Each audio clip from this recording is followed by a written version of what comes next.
অল্প কয়েকদিন পরেই আমরা ঈদুল ফিতর উদযাপন করব ইনশাআল্লাহ। জাকাতুল ফিতর বা সদাকাতুল ফিতর আদায় করা আমাদের জন্য আবশ্যক। তো এই সদাকাতুল ফিতরের ব্যাপারে আমরা এ পর্যায়ে সামান্য কিছু কথা বলতে চাই। প্রথমে বলবো যে সদাকাতুল ফিতর আদায় করা কি। সদাকাতুল ফিতর আদায় করা হচ্ছে ওয়াজিব, কারণ সহিহ বুখারীর বর্ণনায় এসছে, আব্দুল্লাহ ইবনে ওমর রাদিয়াল্লাহু তাআলা আনহু বলেন, ফারাদা রাসূলুল্লাহি সাল্লাল্লাহু আলাইহি ওয়াসাল্লাম যাকাতুল ফিতর। আল্লাহ রাসূল সাল্লাল্লাহু আলাইহি ওয়াসাল্লাম সদাকাতুল ফিতরকে এটা ফারাদা শব্দ ব্যবহার করেছেন, মানে আবশ্যক, দিতেই হবে আপনাকে। আপনার যদি সামর্থ্য থাকে এটা আদায় করতেই হবে। এটা সাধারণ কোনো দান সদাকা নয়, এটা সদাকাতুল ফিতর, এটা আপনাকে আদায় করতে হবে। ফারাদা শব্দ ব্যবহার করেছেন, মানে এটা খুবই গুরুত্বপূর্ণ, এটা ওয়াজিব। তাহলে সদাকাতুল ফিতর আদায় করার হুকুম হচ্ছে ওয়াজিব। এবার আমরা জানবো যে কেন এটা দিতে হয়, কেন আমরা সদাকাতুল ফিতর আদায় করব। সুনানে আবু দাউদের একটি হাদিসে সদাকাতুল ফিতর আদায়ের দুইটি সিগনিফিক্যান্স উল্লেখ করা হয়েছে। দুইটি কারণে সদাকাতুল ফিতর দিতে হয়। এক হচ্ছে তুহরাতান লিস-সাইমি মিনাল লাগবি ওয়ার রাফাস। আমরা রোজা রাখতে যেভাবে রোজাটা রাখার দরকার ছিল, আমরা হয়তো অনেকে সেভাবে রোজাটা রাখতে পারিনি। আমরা কেউ হয়তো মিথ্যা কথা বলে ফেলেছি, কেউ হয়তো অন্যের গীবত করে ফেলেছি। এগুলো আল্লাহ মাফ করে দিয়ে যাতে রোজাটাকে আল্লাহ তাআলা ভালোভাবে কবুল করে নেন, এজন্য তুহরাতান লিস-সাইম, রোজাদারদেরকে পবিত্র করবার জন্য এই সাদাকাতুল ফিতরকে ওয়াজিব করা হয়েছে। 2 নম্বর সিগনিফিকেন্স হচ্ছে ওয়া তু'মাতান লিল মাসাকিন, মিসকিনদেরকে খাবার দেওয়ার জন্য। সাদাকাতুল ফিতরের উদ্দেশ্য হচ্ছে ঈদের দিন যাতে কোনো গরিব মিসকিন না খেয়ে না থাকে, তাদের মুখে যেন হাসি থাকে, তাদের বাসায় যেন খাবার থাকে, এই জন্য সাদাকাতুল ফিতরকে ওয়াজিব করা হয়েছে। সহজ কথায় বলা যায়, ঈদ আসার আগেই অসহায়দের ঘরে ঘরে খাবার পৌঁছে দেওয়ার ইসলামী প্রজেক্টের নাম হচ্ছে সাদাকাতুল ফিতর। অর্থাৎ ঈদের দিন যাতে মানুষের ঘরে ঘরে তাদের দৌড়াতে না হয়, এজন্য ঈদ আসার আগে যেন তাদের ঘরে আমরা খাবার পৌঁছে দিই, এই প্রজেক্টের নাম হচ্ছে সাদাকাতুল ফিতর। এবং ঈদের দিন এটা হচ্ছে দিয়াফাতুল্লাহ, ঈদের দিন সবাই আল্লাহ তাআলার মেহমান, এজন্য ঈদের দিনে রোজা রাখা হারাম। তো ঈদের দিনে যেদিন আমরা সবাই আল্লাহর মেহমান, আমরা ঘরে পায়েস খাবো, ফিন্নি খাবো, পোলাও খাবো, মাংস খাবো, আর আমাদের অসহায় সুবিধাবঞ্চিত গরিব মানুষগুলো কিছুই খাবে না, এটার নাম ইসলাম নয়। তাই ইসলাম চেয়েছে ঈদ আসার আগে তাদের ঘরে যেন ঈদের আনন্দ পৌঁছে যায়, এবং সেটার নামই হচ্ছে সাদাকাতুল ফিতর। এই সাদাকাতুল ফিতর কার জন্য ওয়াজিব? আল্লাহর হাবিব সাল্লাল্লাহু আলাইহি ওয়াসাল্লাম বলেছেন, মুসলমানদের মধ্য থেকে সামর্থ্যবান সবার জন্য এটা ওয়াজিব। সহিহ বুখারীতে এসেছে, আব্দুল্লাহ ইবনে ওমর রাদিয়াল্লাহু তাআলা আনহু বর্ণনা করেন যে আল্লাহ রাসূল সাল্লাল্লাহু আলাইহি ওয়াসাল্লাম সাদাকাতুল ফিতরকে ওয়াজিব করেছেন আলাল আবদি ওয়াল হুররি ওয়াল যাকারি ওয়াল উনসা ওয়াস সগীরি ওয়াল কাবীরি মিনাল মুসলিমিন। অর্থাৎ মুসলমানদের মধ্যে থেকে স্বাধীন কিংবা আজাদ করা দাস কিংবা ছোট বড় নারী পুরুষ সবার উপর এটা ওয়াজিব, যারই সামর্থ্য আছে তাকে দিতে হবে। এমন না যে আপনি প্রাপ্তবয়স্ক, আপনি আর আপনার স্ত্রী, এই দুইজনের সাদাকাতুল ফিতর আপনি আদায় করলেন, আপনার ছোট ছোট ছেলে মেয়েদের সাদাকাতুল ফিতর আদায় করলেন না, না, এমনটা করা যাবে না। সবার, আপনার ঘরে যদি 6 মাসের ছোট্ট দুধ খায় এরকম বাচ্চাও থাকে, সেই বাচ্চার পক্ষ থেকেও আপনি সাদাকাতুল ফিতর আদায় করে দিবেন। যিনি ঘরের কর্তা ব্যক্তি আছেন আপনি আদায় করবেন, বাবা আদায় করবে, কিংবা বড় ভাই আদায় করে দিবে। অর্থাৎ সবার পক্ষ থেকে এটাকে আদায় করতে হয়। কখন আদায় করবেন? এটা একেবারে রমাদানে একেবারে শেষের দিকে, ঈদের 1-2 দিন আগ থেকে, অর্থাৎ এখন থেকে। বাংলাদেশে গতকাল 27শে রমাদান কদর আমরা কাটিয়েছি, মালয়েশিয়াতে আমাদের 28তম রোজা চলছে। তো এজন্য এখন খুব মোক্ষম সময় সাদাকাতুল ফিতর আদায় করে দেয়ার। আল্লাহর হাবিব সাল্লাল্লাহু আলাইহি ওয়াসাল্লাম সুনানে আবু দাউদের হাদিসে তিনি বলেছেন যে মান আদ্দাহা ক্বাবলা সলাতি ফাহিয়া যাকাতুন মাকবুলা ওয়া মান আদ্দাহা বা'দা সলা ফাহিয়া সাদাকাতুম মিনাস সাদাকাত। এটা ঈদের নামাজে যাওয়ার আগে যে ব্যক্তি এই সাদাকায়ে ফিতর আদায় করবে সে ফিতরার সওয়াব পাবে, অর্থাৎ সাদাকাতুল ফিতরের যে সওয়াব, পরিপূর্ণ সওয়াব সে ইনশাআল্লাহ পাবে। ওয়া মান আদ্দাহা বা'দা সালা, আর ঈদের নামাজের পরে যদি কেউ সাদাকাতুল ফিতর আদায় করে ফাহিয়া সাদাকাতুম মিনাস সাদাকাত, এটা অন্যান্য সাধারণ চ্যারিটি বা দানের মতোই একটি দান হবে। সাদাকাতুল ফিতরের যে সিগনিফিকেন্স বা সাদাকাতুল ফিতরের যে তাৎপর্য বা সওয়াব, এটা কিন্তু তখন সে আর পাবে না। তো এই জন্য সাদাকাতুল ফিতর ঈদ আসার 1-2 দিন আগ থেকে আপনারা দান করা শুরু করতে পারেন, এবং এটা ডেডলাইন হচ্ছে ঈদের সালাত। ঈদের সালাতের পরে কিন্তু আর সাদাকাতুল ফিতর আদায় করা যাবে না। তাহলে সম্মানিত শুধু আমরা জানলাম যে কখন কাদের উপর সাদাকাতুল ফিতর আদায় করা ওয়াজিব হয়। এবারে আমরা জানবো কি দিয়ে সাদাকাতুল ফিতর আদায় করব। হাদিস সাদাকাতুল ফিতরের সম্পর্কিত যে হাদিসগুলো আছে, এই হাদিসগুলো যদি আমরা পর্যালোচনা করি তাহলে দেখব যে খাবার দিয়ে আদায়ের কথা বলা হয়েছে। সাদাকাতুল ফিতরের হাদিসগুলো যদি আমরা একটু পর্যালোচনা করি দেখব যে 5 ধরনের খাবার দিয়ে আদায় করতে বলা হয়েছে। গম, যব, তারপরে খেজুর, পনির এবং কিশমিশ, এই 5টি খাবার দিয়ে আদায় করতে বলা হয়েছে। আবু সাঈদ আল খুদরি রাদিয়াল্লাহু তাআলা আনহু বর্ণনা করেন, সহিহ মুসলিমের বর্ণনা, যে কুন্না নুখরিজু যাকাতাল ফিতরি সাআন মিন তুআম, আমরা খাবার দিয়ে সাদাকাতুল ফিতর আদায় করতাম। It should be food item. এবং সে খাবারগুলো কি ছিল আমরা বলেছি যে গম, যব, খেজুর, পনির এবং কিশমিশ। কতটুকু পরিমাণ আদায় করতে হবে? 1 সা। 1 সাতে কতটুকু? আমরা কৃষিজ সম্পদের জাকাত বা ফসলের জাকাতের আলোচনা আমরা বলেছি যে 1 সার পরিমাণ কত, এ নিয়ে অনেক মতভেদ আছে। কেউ বলেছেন 2 কেজি 40 গ্রাম, কেউ বলেছেন 2 কেজি 400 গ্রাম, 600 গ্রাম, 3 কেজি এবং সর্বোচ্চ হানাফি মাযহাবে যেটা সাজেস্ট করা হয় 3 কেজি 300 গ্রাম পর্যন্ত কিন্তু মতামত আছে। তো আমরা এখানে এটাই সাজেস্ট করলাম যে 3 কেজি 300 গ্রাম পরিমাণ খাবার আপনি সাদাকাতুল ফিতর হিসেবে দিয়ে দিবেন। আমাদের বাংলাদেশে যেহেতু প্রধান খাবার হচ্ছে ভাত, মানে চাল, আপনি চাল দিয়ে আদায় করলে এটা ফুড আইটেমের অন্তর্ভুক্ত। সো খুব সুন্দরভাবে আপনার সাদাকাতুল ফিতর আদায় হয়ে যাবে ইনশাআল্লাহুল আজিজ। 1 সা পরিমাণ চাল। সা হিসেব করবেন কিভাবে? 1 সাতে হয় 4 মুদ। রিপিট, আমি আবারও বলছি, 4 মুদে হয় 1 সা। এখন 1 মুদ কত? আপনার 2টা হাত এরকম মোনাজাতের মতো করে, একজন প্রাপ্তবয়স্ক মানুষের প্রমাণ সাইজের 2টি হাত এরকম মোনাজাতের মতো করে, এই হাতে যতটুকু চাল ধরবে একবারে 2 হাতে চাল নিলে যতটুকু এখানে ধরবে বা আটবে সেটা হচ্ছে 1 মুদ। এরকম 4 বারে যদি আপনি দেন তাহলে হয়ে গেল 1 সা। আপনার নিজ হাত দিয়ে এরকম 4 বারে হিসেব করেও আপনি করতে পারেন, অথবা হানাফি মাযহাবের যে প্রেসক্রাইব করা হয়েছে 3 কেজি 300 গ্রাম, সেই হিসাবেও আপনি 3 কেজি 300 গ্রাম চাল দিলে আদায় হয়ে যাবে ইনশাআল্লাহুল আজিজ। এক্ষেত্রে খুব কমন একটা প্রশ্ন যে খাদ্য না দিয়ে, চাল না দিয়ে, এরকম গম না দিয়ে টাকা দিলে আদায় হবে কিনা। এ ব্যাপারে স্কলার্সদের মধ্যে মতভেদ আছে। হানাফি মাযহাব ছাড়া বাকি 3টা মাযহাবে, শাফিঈ, মালিকি, হাম্বলি, 3 মাযহাবে বলেছে না, যেহেতু সরাসরি হাদিসে খাদ্যের কথা বলা হয়েছে, so it should be food item, খাদ্য দিয়েই হতে হবে। কিন্তু হানাফি মাযহাবে বলা হয়েছে যে না, খাদ্য দিলে তো আদায় হবে, পাশাপাশি এটার মূল্য দিয়ে দিলেও ইনশাআল্লাহ আদায় হয়ে যাবে। এবং শাইখুল ইসলাম ইবনু তাইমিয়া আলাইহি রাহমা উনিও এই মতামতকে গ্রহণ করেছেন যে ফিতরা খাদ্য সামগ্রী দিয়ে আদায় করা উত্তম। তবে এমন যদি হয় পর্যাপ্ত খাদ্য পাওয়া যাচ্ছে না, কিংবা ঈদের নামাজের সময় হয়ে গিয়েছে এখনও আমি আদায় করিনি, এখন কোথায় আমি গম পাবো, চাল পাবো, কখন মাপবো, কখন দিব, আমি তখন টাকা দিয়ে দিলাম, আদায় হয়ে যাবে। অথবা গরিবদের মাসলাহা, যেহেতু এটা গরিবের হক, এবং গরিবদের মাসলাহা যদি এখানে থাকে যে তাদের যদি টাকা দিলেই বেশি উপকার হয়, তখন টাকা দেয়াটাই উত্তম হবে এবং দিলে আদায় হয়ে যাবে ইনশাআল্লাহ। কারণ আমরা সবাই যদি চাল দিতে শুরু করি বা গম দিতে শুরু করি, এত চাল এত গম, যেহেতু এটা ঈদের দিনের আনন্দের জন্য, ঈদের দিন কি এত চাল এত গম ওনারা খাবেন? ঈদের দিন হয়তো অনেক গরিব মানুষ বা অনেক মিসকিন ফকির তারা একটু পায়েস খেতে চাইবে, একটু পোলাও খেতে চাইবে। সবাই যদি চাল দেয়, এই চাল আবার ওনারা বিক্রি করবে পায়েস কেনার জন্য, ওই চাল বিক্রি করে ওটা টাকা দিয়ে পায়েস, সেমাই এগুলো কিনে নিয়ে আসবে। তো ঘুরে ফিরে একই কথা হলো। তো এই জন্য আপনি টাকা দিয়েও যদি দেন আদায় হবে, এবং যদি গরিবের মাসলাহাত থাকে সেটা আউলা।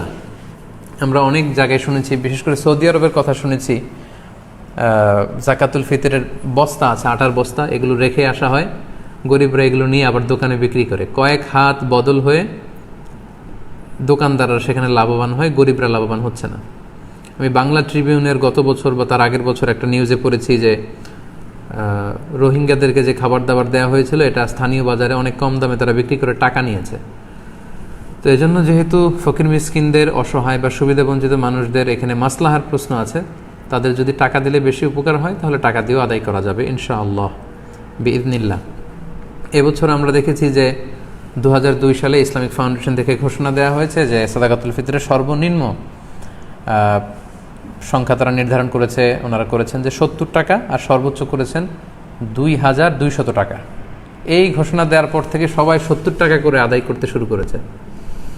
আমাদের দেশে কিন্তু প্রতি বছর এমনটাই হয়, সর্বনিম্ন যেটা থাকে সেটাই সবাই আদায় করে। তো তাহলে সর্বোচ্চ 2200 টাকা দিয়ে সাদাকাতুল ফিতর আদায় করবে কে? এখানে তো হাদিসে অনেকগুলো খাবারের কথা বলা হয়েছে, গম, জব, খেজুর, পনির, কিশমিশ। তো কিশমিশের দাম দিয়ে আদায় করবে কে? সবাই 70 টাকা দরে যদি আদায় করেন তাহলে কিন্তু এটা পরিপূর্ণ আদায় হচ্ছে না। 70 টাকা হচ্ছে সর্বনিম্ন। যার তেমন কোনো সামর্থ্য নেই কিন্তু তিনি সাদাকাতুল ফিতর আদায় করতে চাচ্ছেন বা করছেন, তিনি 70 টাকা দিলে হয়ে যাবে। কিন্তু যার আপনার সামর্থ্য আছে তিনি এক একটা সাদাকাতুল ফিতর সামর্থ্য অনুযায়ী, কেউ 200, কেউ 500, এবং যাদেরকে আল্লাহ তাআলা অনেক বিত্তবান বানিয়েছেন, বিত্তশালী বানিয়েছেন, তাদের কমসে কম 2000 টাকা দিয়ে 2200 টাকা দিয়ে আদায় করতে হবে। তা না হলে কিন্তু পরিপূর্ণভাবে সাদাকাতুল ফিতর আদায় হবে না। সম্মানিত শুধু সাদাকাতুল ফিতরের বিষয়টা আপনারা সবাই বুঝতে পেরেছেন বলে আমি আশা করি। আলহামদুলিল্লাহ, দীর্ঘ সময় ধরে আপনারা অনেকেই লাইভটিতে আছেন, এখনও প্রায় 24,300 জন দিনী ভাই এবং বোন আপনারা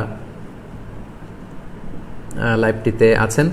আমি অনুরোধ করব আপনারা যারা লাইভটি দেখছেন আপনারা শেয়ার করে দিন, তাহলে এখন যারা অনলাইনে আছে তারাও এই লাইভটি থেকে, আলোচনাটি থেকে উপকৃত হতে পারবে ইনশাআল্লাহ। সম্মানিত শুধু আমরা দেখতে দেখতে আমাদের লাইভের একেবারে শেষ পর্যায়ে চলে এসেছি। এ পর্যায়ে আমরা ঈদের সালাতের ব্যাপারে কিছু কথা বলবো। যেহেতু করোনা পরিস্থিতির কারণে গোটা বিশ্বে এখন লকডাউন চলছে, একটা ক্রাইসিস মোমেন্ট, গোটা বিশ্ববাসী এখন খুব আতঙ্কিত, গোটা বিশ্ববাসী খুব বিপদের মধ্যে আছে। ফলে আমাদের মসজিদগুলো এখন বন্ধ, বেশিরভাগ অধিকাংশ মুসলিম দেশগুলোতে মসজিদগুলো বন্ধ, নামাজগুলো আমাদের ঘরে পড়তে হচ্ছে। এমনকি জুমার সালাতও আমরা মসজিদে পড়তে পারছি না, জুমার সালাতের পরিবর্তে জোহরের সালাত আমাদেরকে ঘরে আদায় করতে হচ্ছে। এই পরিস্থিতিতে আর 2 দিন পরেই আমরা ঈদ উল ফিতর উদযাপন করতে যাচ্ছি। এখন যেহেতু আমরা মসজিদে যেতে পারবো না, আমরা কিভাবে ঈদ উল ফিতর এর সালাত আদায় করব? আমরা কি ঘরে ঈদ উল ফিতরের সালাত আদায় করব নাকি করা লাগবে না? এ ব্যাপারে অনেকেরই অনেক প্রশ্ন এবং এই ব্যাপারটা নিয়ে অনেক আলোচনা হচ্ছে। এবং পৃথিবীর বেশিরভাগ মুসলিম দেশগুলোর যে মুসলিম স্কলাররা বা ফতুয়া বোর্ডগুলো আছে তারাও এই ব্যাপারটা নিয়ে গবেষণা করে ফতুয়া দিচ্ছেন। এই ব্যাপারটি এত বেশি আলোচিত হওয়ার কারণ হচ্ছে এর আগে কখনো এরকম পরিস্থিতি, এটা একটা উদ্ভূত পরিস্থিতি, এরকম পরিস্থিতি বা সিচুয়েশন আমরা কখনো ফেস করিনি। আমার এই জীবনে আমি কখনো দেখিনি যে ঈদের সময় আমাদেরকে এরকম আবদ্ধ থাকতে হচ্ছে। আপনাদেরও অভিজ্ঞতা যদি আপনারা শেয়ার করেন তাহলে একই অবস্থা দাঁড়াবে যে আমরা আমাদের পুরো জীবনে এরকম রমাদান কাটাইনি। It's a unique Ramadan and it's going to be a unique Eid celebration for Muslim উম্মাহ অ্যারাউন্ড দ্য ওয়ার্ল্ড।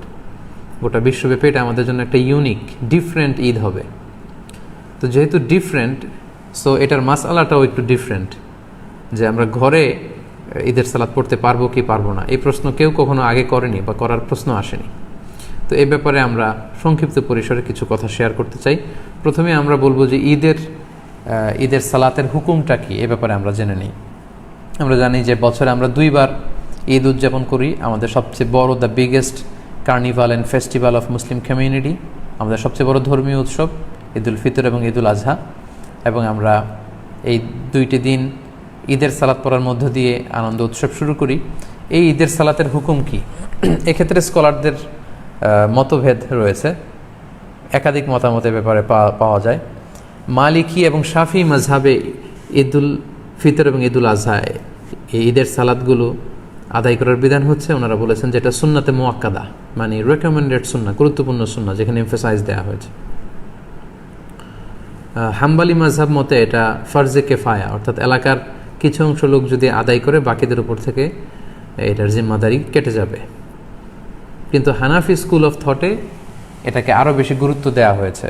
হানাফি মাযহাব মতে ঈদের সালাত আদায় করা হচ্ছে ওয়াজিব, এবং শাইখুল ইসলাম ইবনু তাইমিয়া এবং ইমাম শাওকানি সহ আরও অনেকেই এই মতামতকে গ্রহণ করেছেন, অর্থাৎ ওয়াজিব, খুবই গুরুত্বপূর্ণ।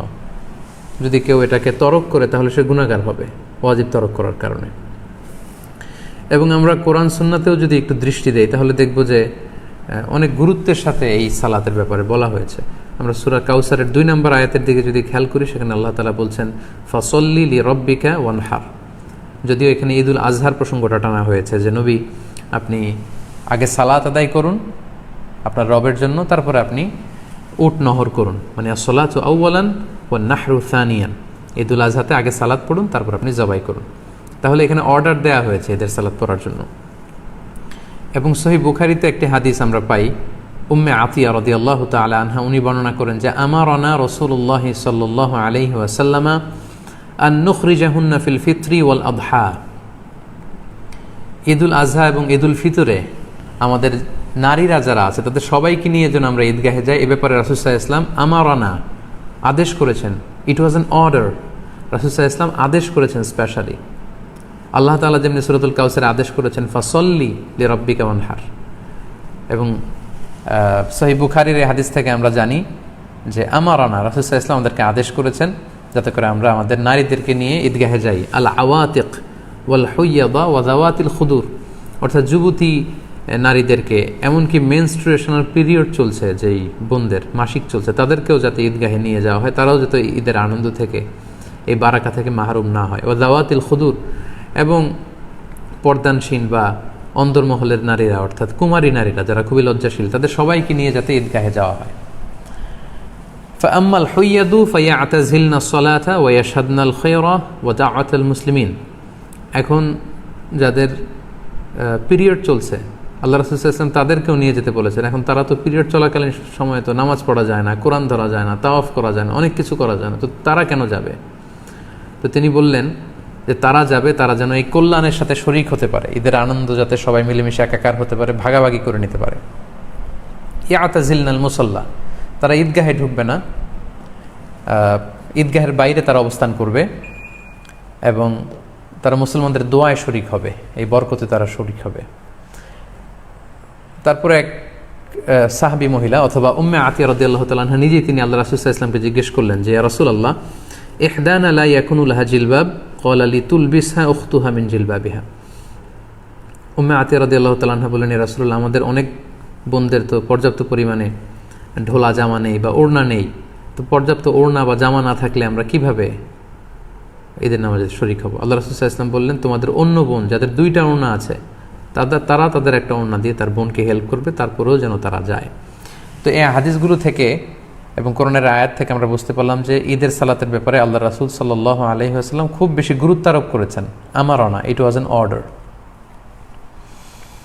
পাশাপাশি মুওয়াযাবাতুন নবী সাল্লাল্লাহু আলাইহি ওয়াসাল্লাম আলাইহা ওয়া আসহাবু, আল্লাহ রাসূল সাল্লাল্লাহু আলাইহি ওয়াসাল্লাম এবং সাহাবারা সব সময় ঈদের সালাত আদায় করেছেন, কখনোই ঈদের সালাতকে ওনারা তরক করতেন না। তো এগুলো থেকে বোঝা যায় কোরআন সুন্নাহর আলোকে যে ঈদের সালাতের ব্যাপারে আমাদের শরিয়া এটা খুবই গুরুত্ব আরোপ করেছে। কৃষি সম্পদের জাকাত কি করে দিতে হয়, অর্থাৎ ফসলের জাকাতের সিস্টেমটা কি? আমাদের অনেকের এ ব্যাপারে অবহেলা আছে বা জানার ঘাটতি আছে। আমরা অনেকেই জানি না যে ফসলের জাকাত দিতে হয় বা জাকাত দিতে হয়, এটা জানলেও এ ব্যাপারে আমরা খুব একটা সিনসিয়ার না। আজকের এই আলোচনার মধ্যে দিয়ে ফসলের জাকাত কিভাবে আদায় করতে হয় বা কৃষি সম্পদের জাকাত কিভাবে দিতে হয় সে ব্যাপারে আমরা আপনাদেরকে জানাবার চেষ্টা করব ইনশাআল্লাহ।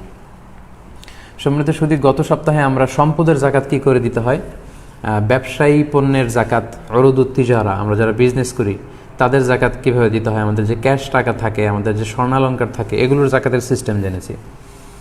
তো স্বর্ণালঙ্কার বা ক্যাশ টাকা বা উরুদুত তিজারা, ব্যবসায়ী পণ্যের উপর জাকাত বা টাকা পয়সা বা অলঙ্কারের উপর জাকাত প্রদান করা যেমনি ফার্জ, ঠিক অনুরূপভাবে ফসলের জাকাত প্রদান করাটাও কিন্তু ফার্জ, যেটাকে ইসলামের ভাষায় ওশর বা নিসফ ওশর বলে।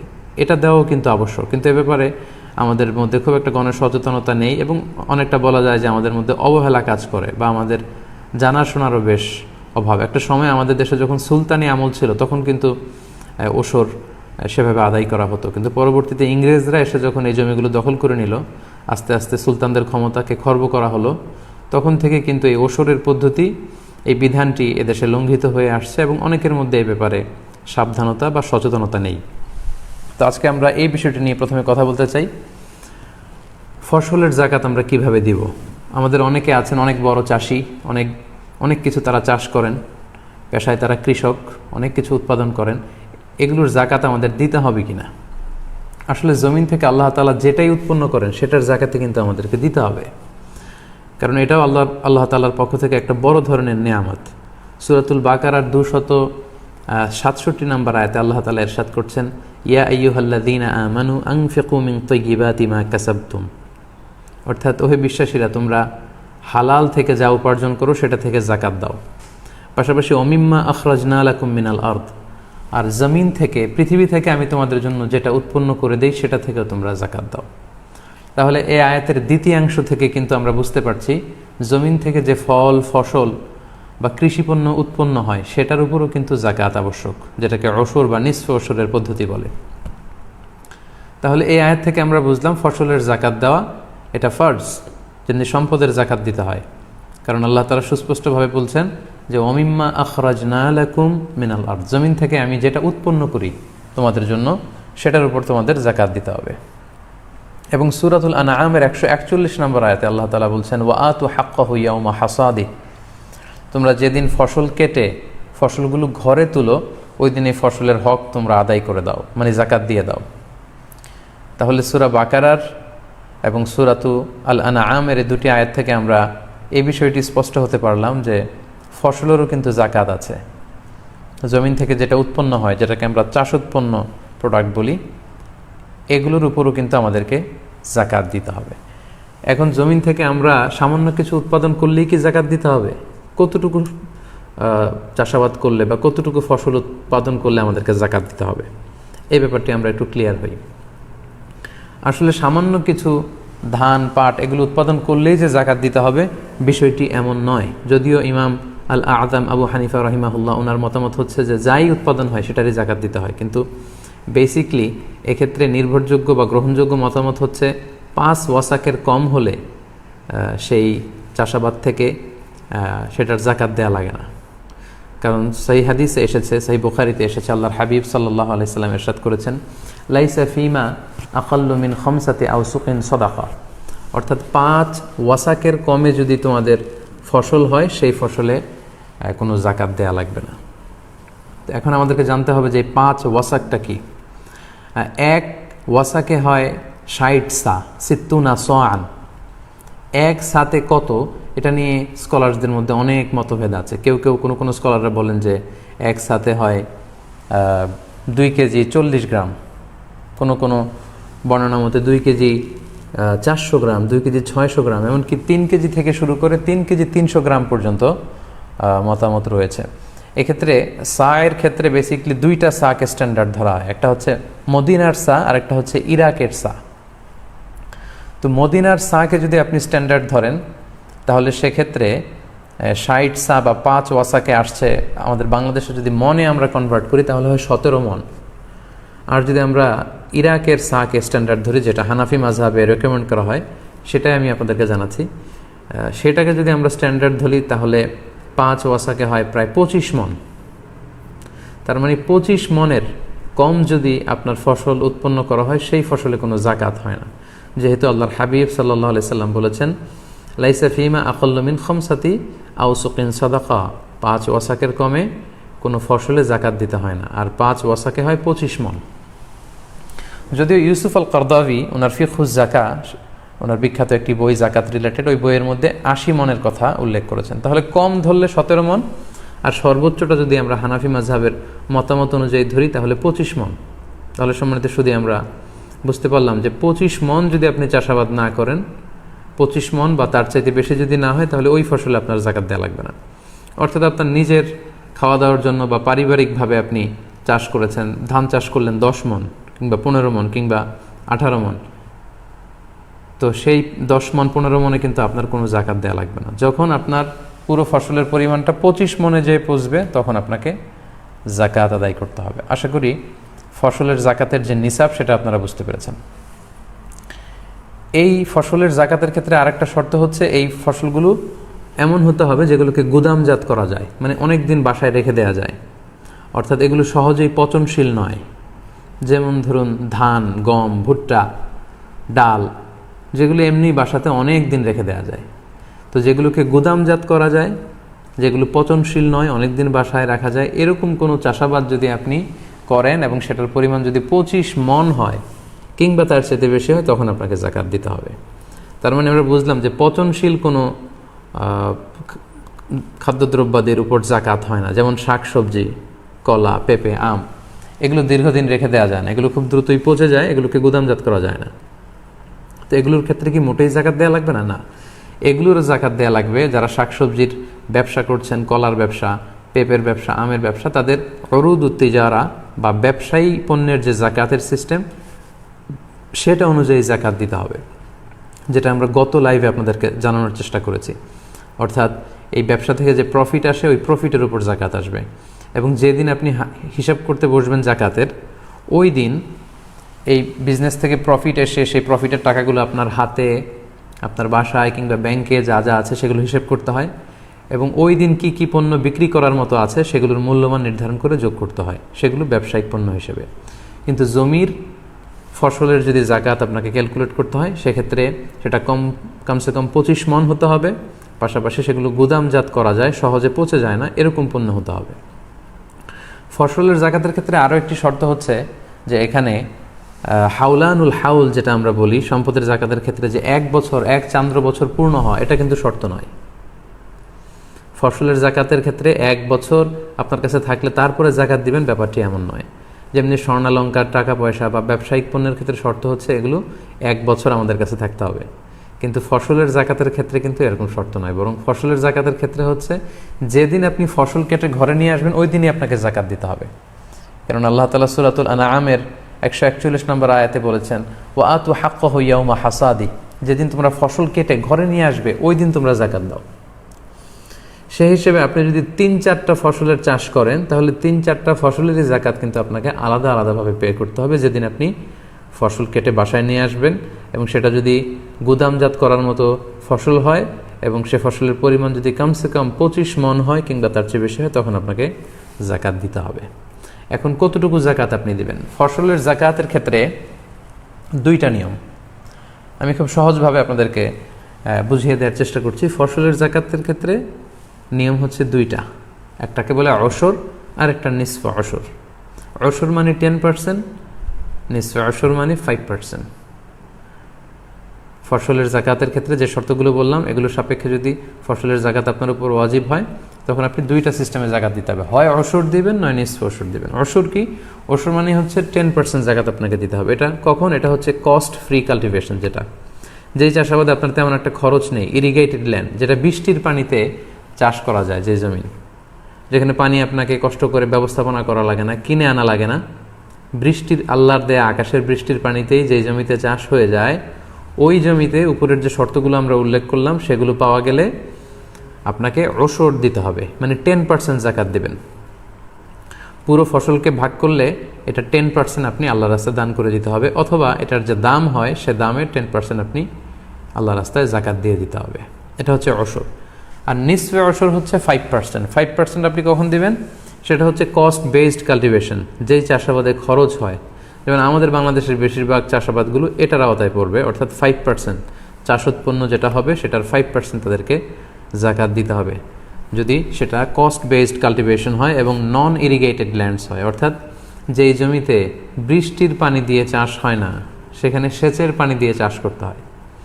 আপনারা এই সেচের পদ্ধতির ব্যাপারে জানেন যে অনেক কষ্ট করে অন্য জায়গা থেকে পানি এনে সেচ দিতে হয়, এখানে নিড়ানি দেয়া লাগে, এখানে অনেক শ্রমিক খাটানো লাগে, আগাছা কর্তনের জন্য সার দেয়া লাগে, এটা সেটা লাগে। এই যে কস্ট বেসড যে কাল্টিভেশন, অনেক খরচ হয় এবং সেচ দিয়ে পানি দিয়ে চাষ করতে হয়, সেচের পানি দিয়ে, সেক্ষেত্রে আপনাকে 5% জাকাত দিতে হবে। তাহলে সম্মানিত দিনী ভাই এবং বোনেরা, খুব সংক্ষেপে যদি আমরা বলি তাহলে এভাবে বলবো যে বৃষ্টির পানি দিয়ে যেই ফসল চাষ হয় সেক্ষেত্রে আপনি জাকাত পে করবেন 10%, শতকরা 10%। আর যদি সেচের পানি দিয়ে, আপনার যেখানে খরচ আছে সেচের পানি দিয়ে যদি চাষ হয় 5%। খুব সহজ। তাহলে কৃষিজ পণ্যের জাকাতের ক্ষেত্রে আমরা প্রথমে জানলাম কমসে কম এটা 25 মণ হতে হবে।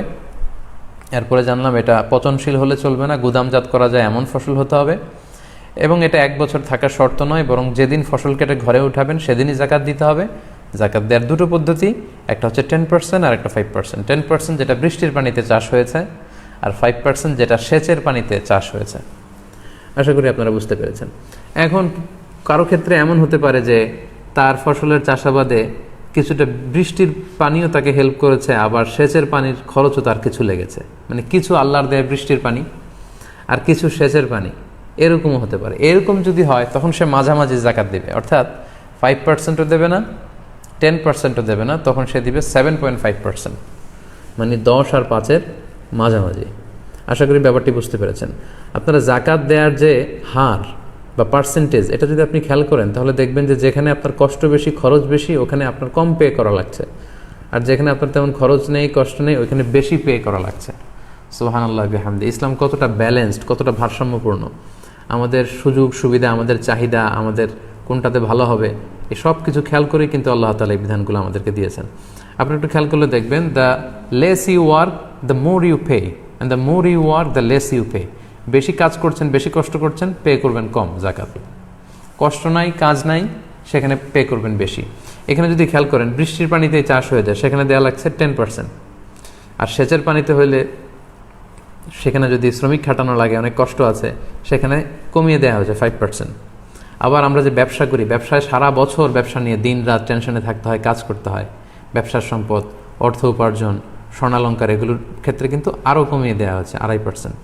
আরেকটা জাকাত আছে যেটা খুব বেশি আলোচিত হয় না, সেটা হচ্ছে রাকায়েজ বলে এটাকে, গুপ্তধন, যেটা খুব একটা পাওয়া যায় না, হিডেন ট্রেজার। মাটির নিচে আপনি প্রাচীন আমলের অনেক এনশিয়েন্ট কোনো ট্রেজার পেলেন, গুপ্তধন, তো সেটা আপনি একেবারে ফাও পেয়ে গেলেন, এখানে কোনো কষ্টই আপনার করা লাগেনি, তো সেটার ক্ষেত্রেও কিন্তু জাকাত আছে। আপনি মাটির থেকে এটা পেয়েই পুরোটা ব্যবহার করতে পারবেন না।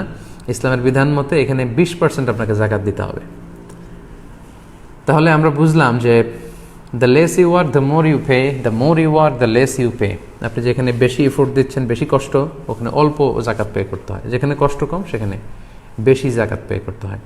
সম্মানিত ভাই এবং বোনেরা, তাহলে ফসলের জাকাত বা কৃষিজ পণ্যের যে জাকাত, আশা করি এই বিষয়টি আপনাদের কাছে ক্লিয়ার হয়েছে। এবার আমরা চলে যাব পশু সম্পদের জাকাতের ব্যাপারে, অর্থাৎ প্রাণী সম্পদের জাকাত। কারণ আমাদের অনেকেই বিভিন্ন ধরনের পশু, গবাদি পশু, এগুলো লালন পালন করে থাকেন। এই গবাদি পশুর ক্ষেত্রে জাকাত কি হবে বা জাকাতের বিধান কি হবে, আমরা এ পর্যায়ে এ ব্যাপারে কথা বলবো ইনশাআল্লাহ। পশু সম্পদের জাকাতের ব্যাপারে কয়েকটি শর্ত আছে, বা প্রাণী সম্পদের যে জাকাতের বিধান সেক্ষেত্রে কয়েকটি শর্ত আছে। প্রথম কথা হচ্ছে যে কোনো পশুকেই বা যে কোনো প্রাণীকেই কিন্তু আল্লাহ তাআলা জাকাতের আওতাভুক্ত করেনি, বরং বাহিমাতুল আনআম, যেগুলো গবাদি পশু, গৃহপালিত পশু যেগুলো, যেমন ছাগল, ভেড়া, গরু, মহিষ, উট, এই জাতীয় পশুগুলোকে আল্লাহ তাআলা জাকাতের আওতায় করে দিয়েছেন। এবং এই পশু সম্পদের বা প্রাণী সম্পদের জাকাতের ক্ষেত্রে 3টি শর্ত আমাদেরকে খুব ভালো করে বুঝতে হবে। প্রথম শর্ত হচ্ছে এই প্রাণীগুলো সাইমা হতে হবে। সাইমা মানে হচ্ছে যে প্রাণীগুলোকে খাওয়াতে আপনার কোনো খরচ হয় না, বরং এই পশুগুলো বা এই গবাদি পশুগুলো বা প্রাণীগুলো বিলে যে বা চারণভূমিতে যে কিংবা চড়ের ঘাস লতাপাতা এগুলো খেয়ে, বিলে, চড়ে, চারণভূমিতে সেখানে যে লতাপাতা, বছরের বেশিরভাগ সময় এভাবে মাঠের ঘাস খেয়ে বা বিলের, হাওড়ের বা চড়ের চারণভূমির ঘাস খেয়ে, লতাপাতা খেয়ে যে পশুগুলো জীবন ধারণ করে, সেগুলোর ক্ষেত্রে জাকাত হবে। যে পশুগুলোকে আপনার ভুসি খাওয়াতে হয়, গম খাওয়াতে হয়, অনেক খরচ করতে হয় এগুলোর পেছনে, ওই পশুগুলো জাকাত হবে না, এগুলো জাকাতের আওতার বাইরে। প্রাণী সম্পদের জাকাতের ক্ষেত্রে 2 নম্বর শর্ত হচ্ছে 1 চান্দ্র বৎসর পূর্ণ হওয়া, মানে এই গরু, ছাগল, ভেড়াগুলো যেগুলো জাকাতযোগ্য সেগুলো 1 বছর আপনার হাতে থাকতে হবে, বছরান্তে, বছর শেষে আপনি জাকাত দেবেন। 3 নম্বর শর্ত হচ্ছে গরু, ছাগল, ভেড়ার বা প্রাণী সম্পদের জাকাতের একটা নেশাব আছে। 2-4-5টা গরু থাকলেই যে আপনার জাকাত দিতে হবে এমনটা নয়, একটা নেশাব আছে। প্রাণী সম্পদের ক্ষেত্রে বা পশু সম্পদের ক্ষেত্রে নেশাবটা কি সেটা খুব সংক্ষেপে আপনাদেরকে একটু বলি।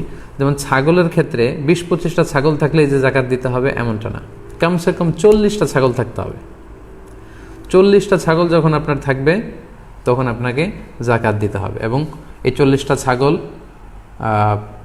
এগুলোকে খড় বা ভুসি বা ঘাস বা এগুলো কিনে আপনাকে খাওয়াতে হয় না, বরং চারণভূমিতে, হাওড়ে, বিলে, মাঠে যে ঘাস খেয়ে এগুলো জীবন ধারণ করে, এরকম হতে হবে। যদি এরকম হয় এবং পূর্ণ 1 বছর আপনার কাছে থাকে, তাহলে 40টা যদি ছাগল হয়, বছর শেষে আপনি একটা ছাগল আল্লাহ রাস্তায় জাকাত দিতে হবে। তারপর 40টা থেকে শুরু করে 120টা পর্যন্ত কোনো জাকাত নেই। 120টা যখন হবে তখন 2টা জাকাত। এইভাবে হিসেব আছে হাদিসে, যেটা কারো ক্ষেত্রে যদি প্রযোজ্য হয় তারা ব্যক্তিগতভাবে কোনো মুফতি বা কোনো ভালো আলেমের কাছ থেকে হাদিসের সেই লিস্টটা জেনে আপনারা জানতে পারবেন। গরু বা মহিষের ক্ষেত্রে 10-15টা গরু থাকলে যে বা মহিষ থাকলেই জাকাত দিতে হবে এমনটা না, কমসে কম 30টা গরুর জাকাতের নিসাব হচ্ছে কমসে কম 30টা গরু থাকলে জাকাত দিতে হয়। উটের জাকাতের নিসাব হচ্ছে কমসে কম 5টা ওট, 2টা 3টা 4টা থাকলেও হবে না। 5টা ওট যদি 1 বছর থাকে এবং এগুলোকে খাওয়াতে খরচ হয় না, বরং মাঠের ঘাস খেয়ে এগুলো জীবন ধারণ করে, এই ওটগুলোর ক্ষেত্রে আপনাকে জাকাত দিতে হবে। 1 বছর থাকলে 5টা ওটের কারণে একটা ছাগল জাকাত দিতে হবে। তো হাদিসে আল্লাহর হাবিব সাল্লাল্লাহু আলাইহি ওয়াসাল্লাম বিস্তারিত বলেছেন যে 100টা উট হলে কত হবে, 200টা হলে কত হবে, 100টা গরু হলে কত হবে, এটার একটা লিস্ট আছে। তো আজকের এই লাইভটাকে আমি খুব লম্বা করব না, কারণ এগুলো নিয়ে আলোচনা করলে লাইভের লেন্থটা অনেক বড় হয়ে যাবে। তাই একটা ইন জেনারেল আপনাদের ধারণা দিয়ে রাখলাম যে 40টার নিচে ছাগল হলে জাকাত দেওয়া লাগে না, গরু বা মহিষ 30টার নিচে হলে জাকাত দেওয়া লাগে না, উট 5টার নিচে হলে জাকাত দেওয়া লাগে না। এবং সেক্ষেত্রে আমরা বলেছি যে এটা সায়েমা হতে হবে, অর্থাৎ বনে বাদাড়ে কিংবা চারণভূমিতে, হাওড়ে, বিলে, মাঠের ঘাস খেয়ে এটা জীবন ধারণ করে, এটার পেছনে খরচ নেই। 1 বছর থাকতে হবে এবং নিসাব পরিমাণ হলে তখন জাকাত দিতে হবে। এখন সেই হিসাব করলে তো আমাদের বাংলাদেশে যারা গরু পালে, যারা ছাগল পালে, তাদের তো জাকাতই দেয়া লাগে না। তারা কি করবে? যেমন যারা গরুর দুধের ফার্মের বিজনেস করে, যারা ছাগলের দুধের ফার্মের বিজনেস করে, তাদেরকে জাকাত দেয়া লাগবে না? হ্যাঁ, লাগবে। তাদের পশু সম্পদের যে হিসাব, সেই হিসাবে জাকাত দেয়া লাগবে না, তাদেরকে এগুলো ব্যবসায়ের সম্পদ হিসেবে জাকাত দিতে হবে, যেগুলো আমরা গত লাইভে আলোচনা করেছি। যেমন যারা ছাগলের দুধের ফার্ম আছে, গরুর দুধের ফার্ম আছে, তাদেরটা এই জাকাতের আওতাভুক্ত হবে না, কারণ এগুলো সায়েমা নয়।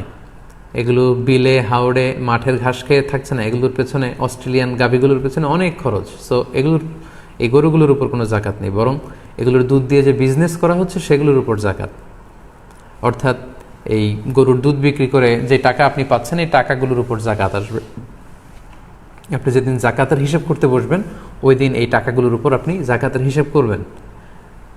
এবং এমন যদি হয় যে প্রতিদিন 500 কেজি, 500 লিটার বা 600 লিটার দুধ আপনি বিক্রি করেন, যেদিন আপনি জাকাতের হিসাব করবেন, ওই 600 লিটার দুধ যদি রেডি টু সেল, বিক্রির জন্য রেডি থাকে, দাম কত হবে, দামটা আপনি জাকাতের জন্য হিসাব করবেন। এবং প্রতি মাসেই আপনি এখান থেকে প্রফিট করে যে প্রফিটগুলো আপনার কাছে টাকা হিসেবে থাকে, ক্যাশ টাকা বা ব্যাংকে থাকে, এই হিসাবটা আপনি জাকাত যেদিন হিসাব করবেন সেদিন করবেন।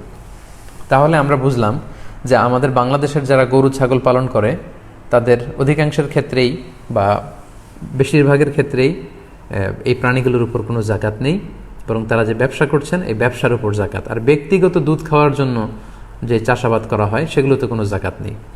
তাহলে যে পোলট্রি শিল্প আছে, পোলট্রির ব্যবসা বা ব্রয়লারের ব্যবসা, গরু ছাগলের দুধ উৎপাদনের ফার্ম কিংবা মাছের ঘের, এগুলোর ক্ষেত্রে ইন্ডিভিজুয়ালি এগুলোর উপর জাকাত হবে না, বরং এগুলো যে ব্যবসায়ী পণ্য, উরুদ তিজারা, এগুলোর ব্যবসা পণ্য হিসেবে এগুলো জাকাতযোগ্য হবে।